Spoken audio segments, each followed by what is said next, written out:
मुगाखौ मोजां जागोनखौ आसा दाखालाम। मुगाया गाज्रिनिफ्राय गाज्रिसिन जालांबाय थागोन, नाथाय बेखौल' गोसोआव ला, मुगाजों लोगोसे नोंबो गाज्रि जालांफानाङा। आरो दा सान, बेफोर जाथायफोरा नंखाय, बेफोर महामारि बेमारफोरा नंखाय, नाथाय गोसोखां बाइबेला मा बुंदों?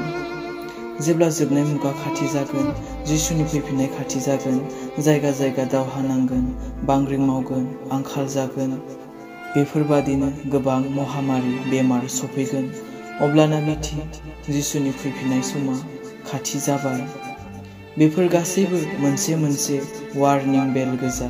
जायगा जायगा दावहा नांनाय, बांग्रिं मावनाय, आंखाल जानाय, महामारि बेमारजों सैनांनाय जोंखौ थामथिम जानो होदों जे समा सफैबाय न'आव थांफिननायनि, जाहाथे थालाङा जासे गासिबो रेडि जाखायो थांनो थाखै।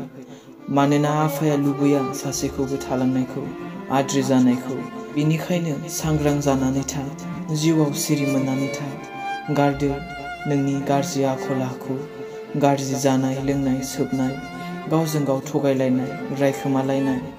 मानोना मुगाया गाव गावखौ जिउआव लुखांनायनि मुगा, मुगाया सैथोआव गसंनायनि मुगा, मुगाया धोरोमिया जिउ खुंनायनि मुगा, मुगाया फोथायनायाव गसंथानायनि मुगा। दोंसे मेथाइयाव बुंदों, खोमसिया साग्लोबबोगौ, दावराव दावसि बेंखनबोगौ, थाखोमानो नों बबेयाव मोजोमसै जिउखौ लानानै। नोंनि गाज्रि आखल आखुखौ लानानै, नोंनि गाज्रि जानाय लोंनायखौ लानानै, थगायनाय रायखोमालायनायखौ लानानै नों बहा थाखोमानो सानखो? मानोना समा सफैबाय बिगोमानो हिसाब होनायनि।